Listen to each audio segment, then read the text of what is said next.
சென்சிட்டிவான சென்டிமெண்ட்.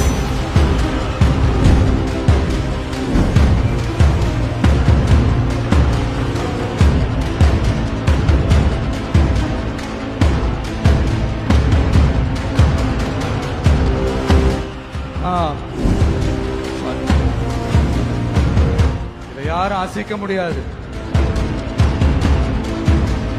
ஒரு எலெக்ஷன்ல அவங்களோட எதிரிகளை தான் எதிர்ப்பாங்க, அப்படிதான் எதிர்ப்பாங்க, அதுதான் யதார்த்தமும் கூட. ஆனா இந்த எலெக்ஷன்ல தான் ஒட்டுமொத்தமா எல்லாருமா சேர்ந்து ஒருத்தனை எதிர்க்கிறாங்க. ஒட்டுமொத்தமா எல்லாருமா சேர்ந்து இந்த விஜயை எதிர்க்கிறாங்க.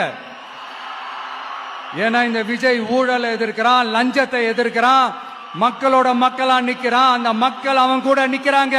அந்த காண்டு எப்படி? அந்த காண்டு தான்